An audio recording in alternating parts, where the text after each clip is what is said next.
music with my bro. Will it dig it? Yes or no? Here we go on with the show. The Hear Me Out Bro podcast. Hey everybody, welcome to the Hear Me Out Bro podcast.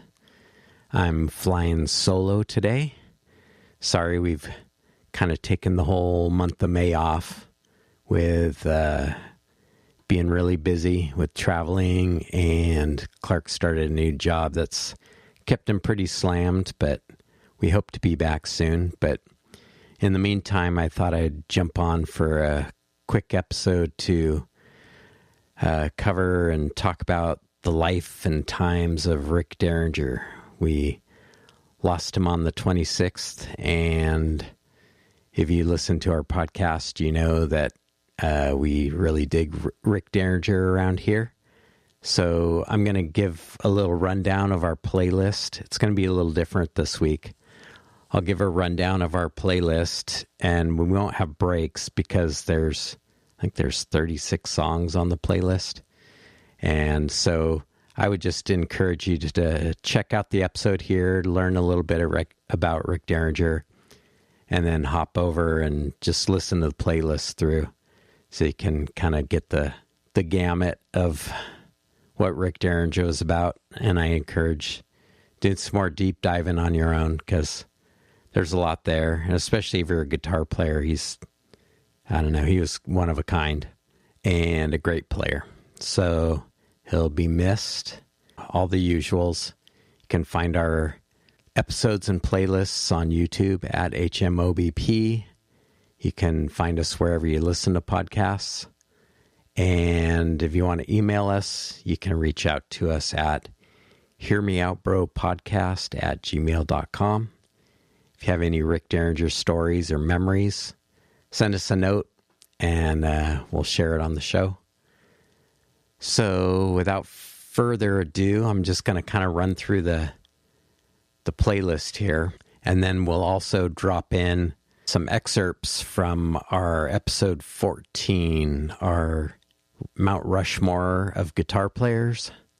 And Rick Derringer did make our Mount Rushmore. We had Chuck Berry on the back as our crazy horse, and then on the front we had Jimi Hendrix, Eddie Van Halen, and we kind of cheated by including both the Young brothers as a single guitar player. And then our last and final addition to Mount Rushmore was indeed Rick Derringer. So we're not Fairweather fans. So we'll include some excerpts from that. A bit of corrections corner will end up as I cover the playlist. I said that he wrote and recorded Hang On Sloopy when he was 14. And that's not true. He recorded it when he was 16. And it was written by a group of producers. So we'll cover that as we jump into the playlist. So here is our playlist rundown. So Rick started playing guitar when he was around 9 years old and got his first guitar. And his younger brother, Randy, and they were the Derringers. And I believe they lived in Ohio. And Randy wanted to play music too, so his parents got him a drum set. And by the time he got a drum set, a neighbor kid had bought a bass. And so they got together and they learned how to play this first song. The first song is The Ventures, The McCoy. So they learned how to play this song together. And they said that, well, we could call ourselves the McCoys, and then we could play this song, and it would be our theme song. So this first song on the playlist is The Ventures, The McCoy. So shortly after being called the McCoys, they changed their name as they went out to start playing when they were in their young days as Rick and the Raiders. And the next song on the playlist is Rick and the Raiders, I Know That I Love You. And this was their first record that they made. And they were playing out as Rick and the Raiders. And they opened for this band called the Strangeloves, who were kind of a fake band. They had the song I Want Candy was their big hit, but it was a group of producers that wrote and recorded that song. So the Strangeloves were kind of put together to go out and tour that hit of I Want Candy.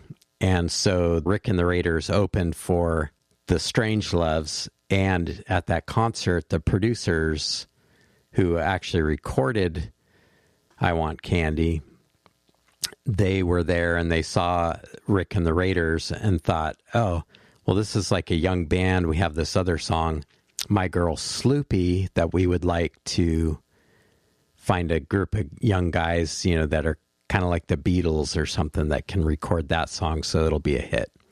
So they saw Rick and the Raiders and they had found their group of guys to record Hang On Sloopy.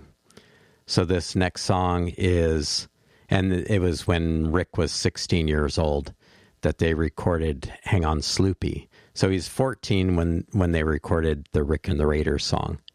So that was the mix up there. So the next song is the McCoys' Hang On Sloopy from their first album, Hang On Sloopy. They changed the name from My Girl Sloopy to Hang On Sloopy. It had already been a hit on the race radio stuff to have My Girl Sloopy. So they wanted to find some white kids that looked like the Beatles so they could, get the hit on the radio too for selling it to all the teens across America. And then also from that first album is the song Sorrow. And I love this song, so I included it here on the playlist as the next song. And this is one that was covered by the Merseys and then later covered by David Bowie on his album of covers. He does a great version of it too, but this is the McCoys' version of Sorrow. And then their second album, You Make Me Feel So Good. And these were both on Bang Records, which were the producer's record label that put this out. So these two were on Bang Records. So their second album, You Make Me Feel So Good, I included the song Say Those Magic Words. It's got a cool feel to it. So Bang Records kind of fell apart after a while, and they ended up moving to Mercury Records, the McCoys. So the next one is from, and You Make Me Feel So Good was from 1966. So they went out and they toured all these things. And then they moved to Mercury Records in 1968. They put out the record, The Infinite McCoys, and they were kind of starting to try and move away from the whole bubblegum thing. As a Midwest band, they kind of got lumped in with all the bubblegum bands. So the next song is Faces from The Infinite McCoys. And then after that, you can hear some of his kind of blues-style guitar playing from The Human Ball. The McCoys album came out in 1968, so 2 years after You Make Me Feel So Good.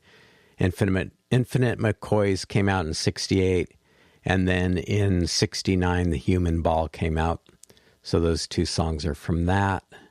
That kind of wrapped up the McCoys, and then Johnny Winter was kind of getting big on Mercury, and so he got a big, huge record deal. It was like one of the biggest record deals to date for Johnny Winter, because I think Clive Davis heard B.B. King say that Johnny Winter was this great albino blues player from Texas, and Clive Davis said, I want to hear this guy. So he signed him, and they kind of needed a backup band for him. So the McCoys became the backup band for him, but to distance themselves even more from the bubblegum thing, they became known as And. So the album was Johnny Winter and the and was And the McCoys, but they wouldn't spell out the McCoys. So the next two songs, Nothing Left and Guess I'll Go Away are both from the Johnny Winter And album.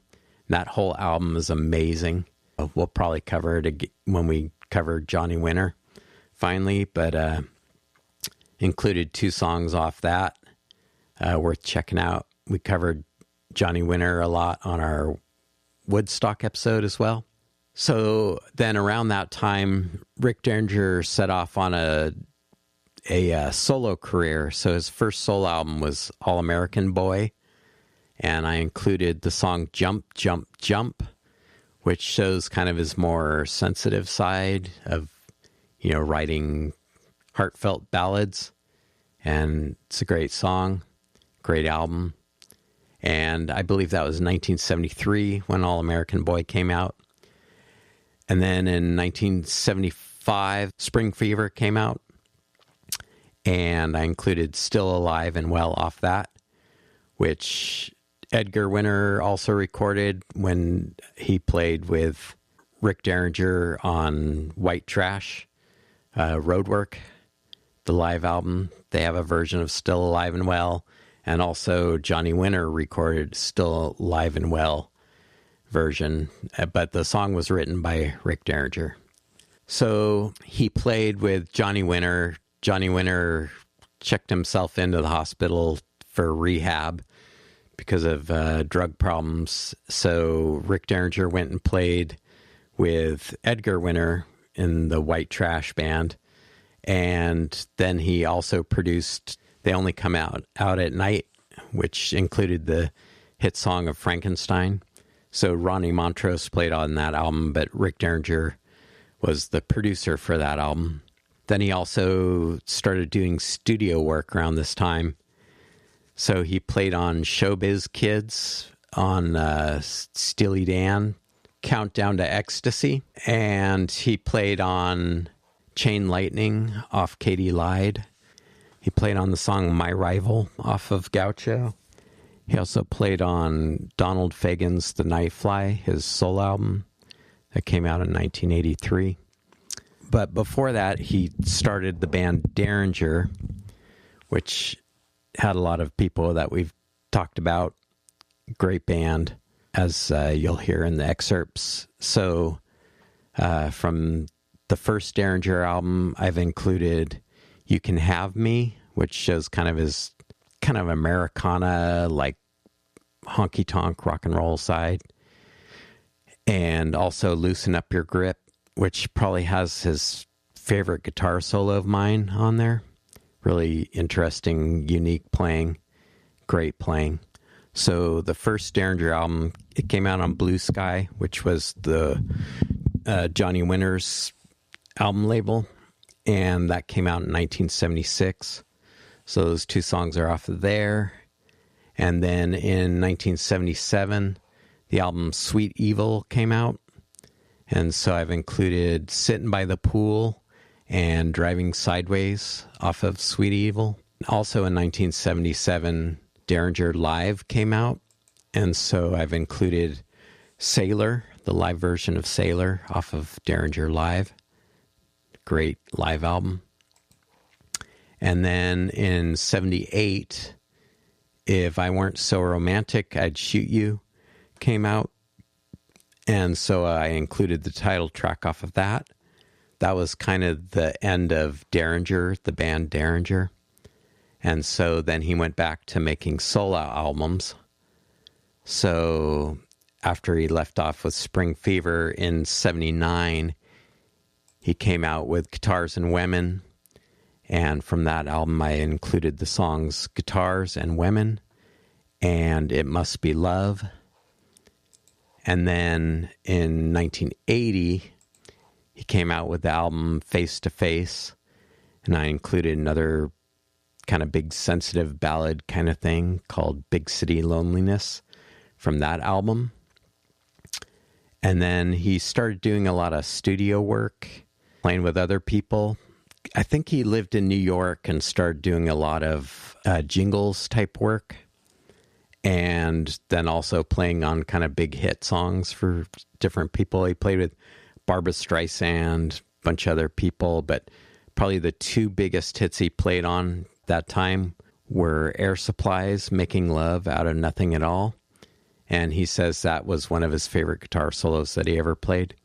So that's included here on the playlist. And then also Bonnie Tyler, Total Eclipse of the Heart. So that's included here. And then in 1983, this is all early 80s now. So in 1983 came out with the album I Play Guitar on Passport Records. So Face to Face was his last album on Blue Sky. And so I included the song I Play Guitar on here, which has got a good cheesy video. And then also through his jingle work, he was hanging out with Cyndi Lauper a lot and played and toured in her band, played on a couple songs on her True Colors album. Also during this jingles work, he did 2 albums for the World Wrestling Federation.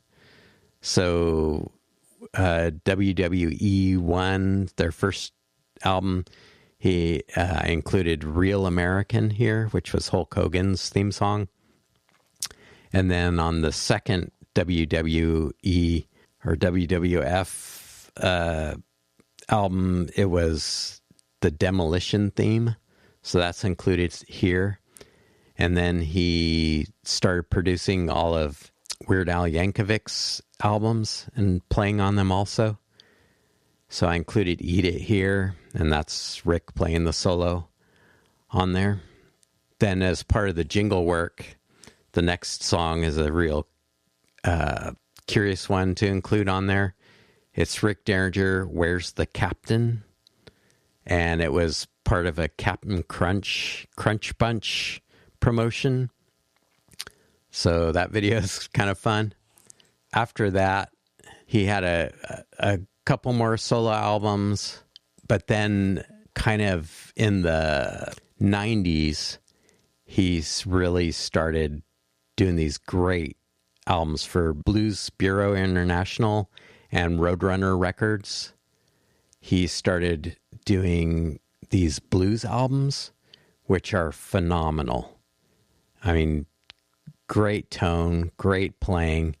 And he's just up there with the best when it comes to just ripping some great blues. And then also he played, I think we've talked about Beck Bogert a piece before on here, and they did DBA, which was Derringer Bogert piece. So DBA, I included Rhapsody in Red, and then off the album The Sky is Falling, I included the title track from that album, which is Derringer Bogert a piece. And then off of his blues albums, off of Electra Blues, I included the song I Got Something to Say. And off of Blues Deluxe, I included Let the Good Times Roll and Funky Music, which was a Johnny Winter song that they did. And this is Rick's version of that for his blues album, Blues Deluxe. And then off of 2000's Jackhammer Blues, I included Street Corner Talkin', which is another great tune that goes back to the Winter Brothers catalog. And then to close out the list, have Goodbye Again, which was off the first Derringer album. But this is him playing with the McCoys, I believe. So it's off of a Spanish TV video. There's a great Hang On Sloopy video from this same video shoot where he's playing a Dane Electro. So to close it out and to remember him, I included, here it's titled Rick Derringer Goodbye, but it's Goodbye Again off the first Derringer solo album. With that, we'll go over and play the excerpt from our episode 14, our Mount Rushmore, where we included Rick Derringer as one of our favorite guitar players and ended up nominating him to be carved into our greatest guitarists of all time. It's part of the Hear Me Out Bro podcast, Mount Rushmore of guitar players. So rest in peace, Rick. And I hope you enjoy the playlist. Listen to some Rick Derringer and remember how great he was. So with that, we'll go to this excerpt from episode 14. Yeah, I'll said my top 3 influences when I was growing up for like how I played guitar and like what I wanted to do was Alex Lifeson, David Lindley, and this next guy, Rick Derringer. Talk about like guitar excess. This is Rick Derringer playing with the band Derringer, and this is Beyond the Universe.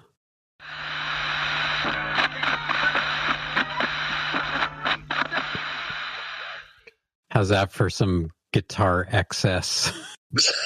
It was pretty excessive. Like every time it was like, oh, okay, oh, they're doing that.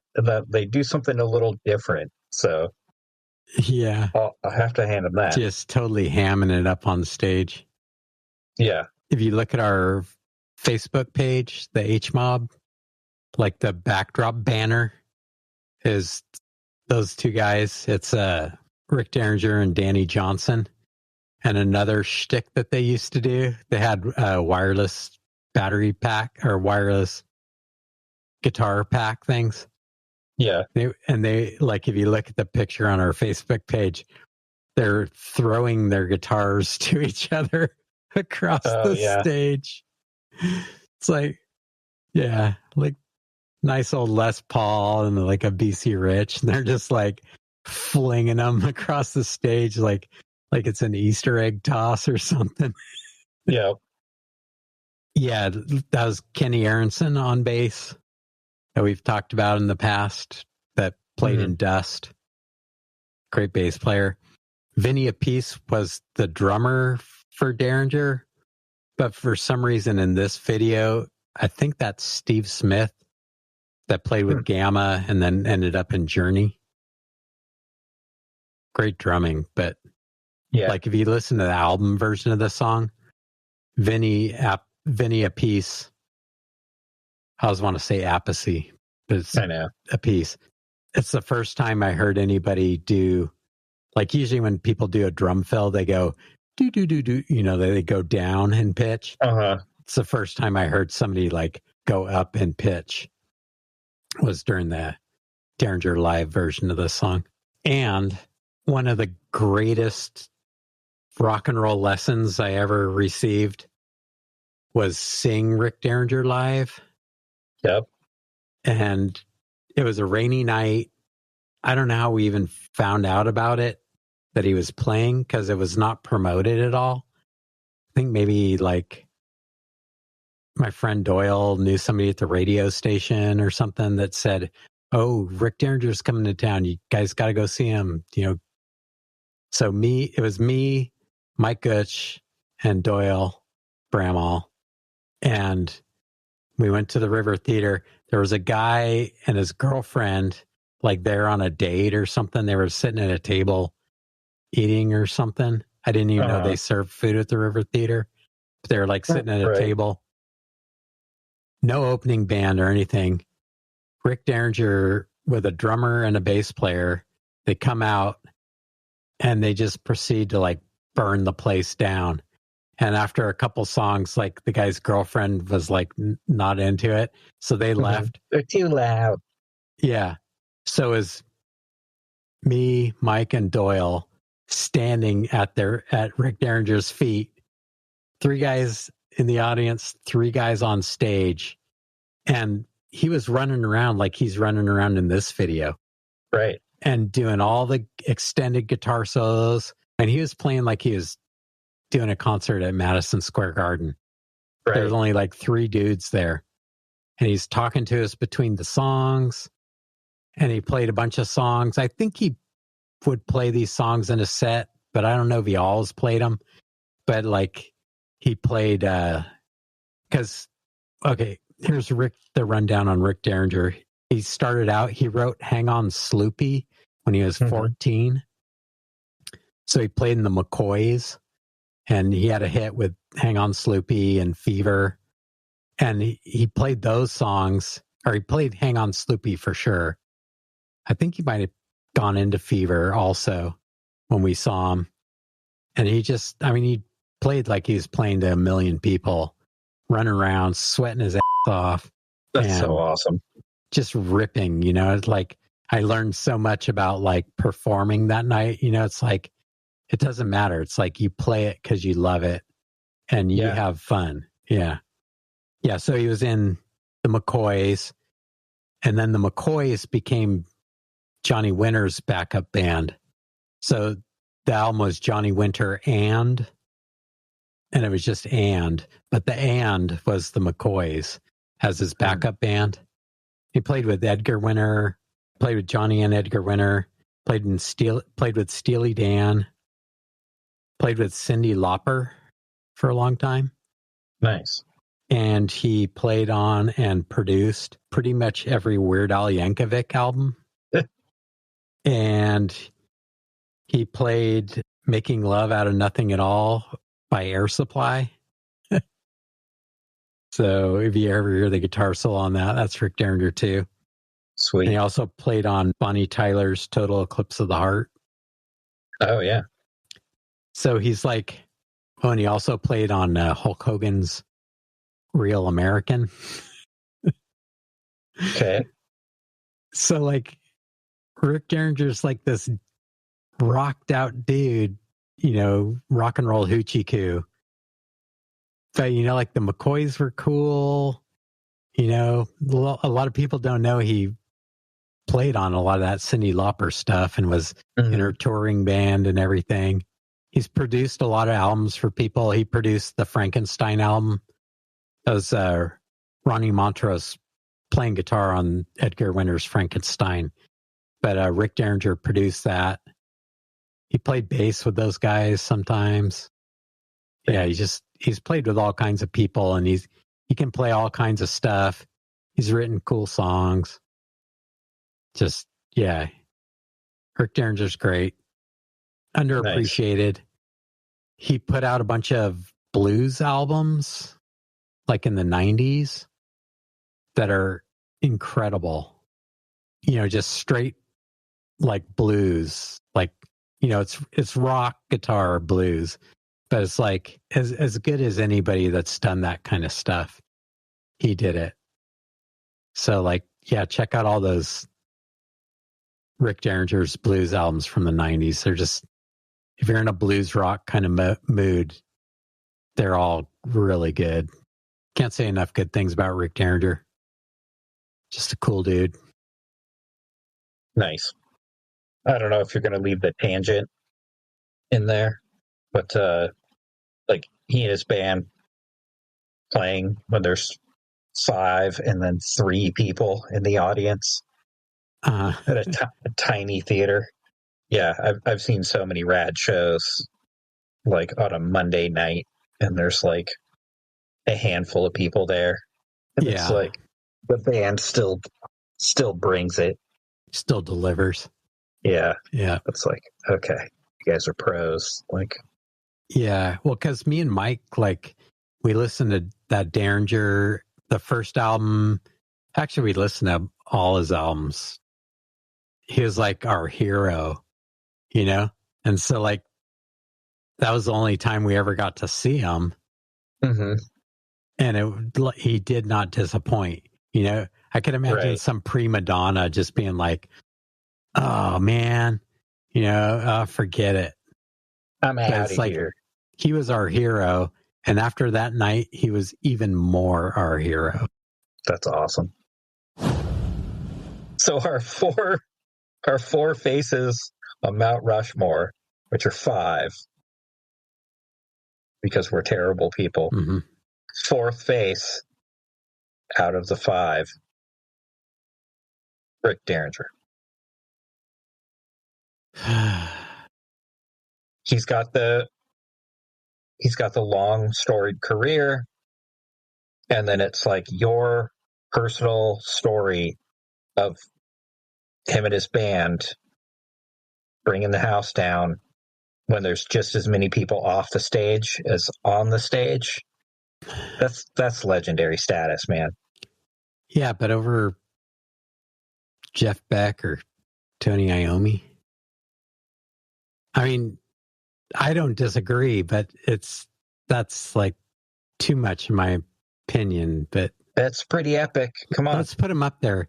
He can be our Grimmy, of this episode. Like, just a gimme, like, to make people upset, but that we can totally sleep good at night knowing we put him up there. Yeah.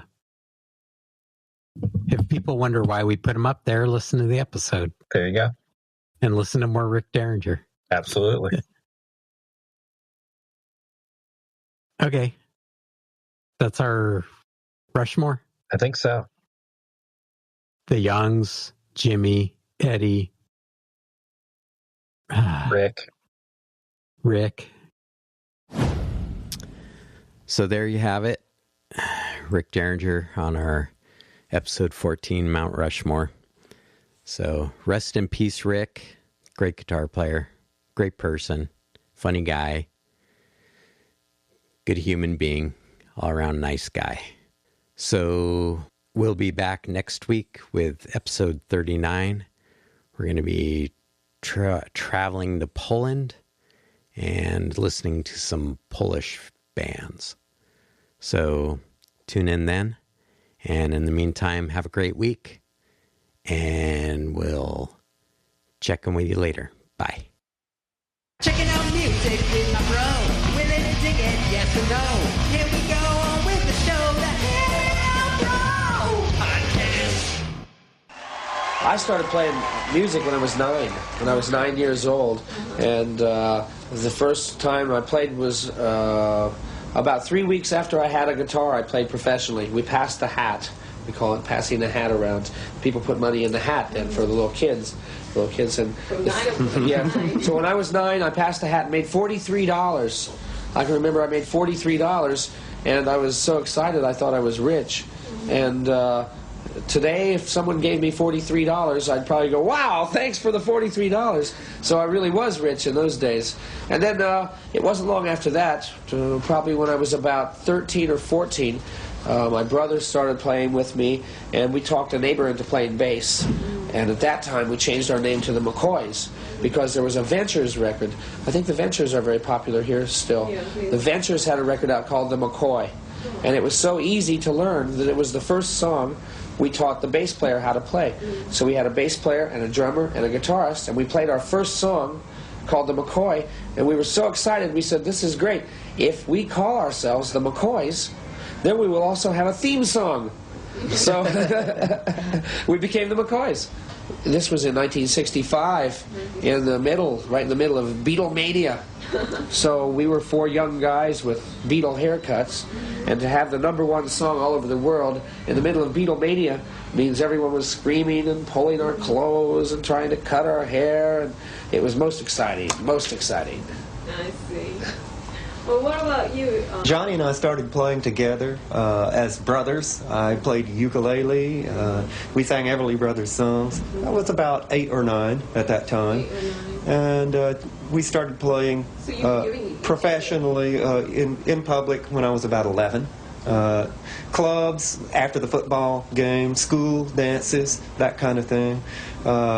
We went on local TV. We won some local talent contests, one of which the prize was to record a local record. I was probably about 12 at that time.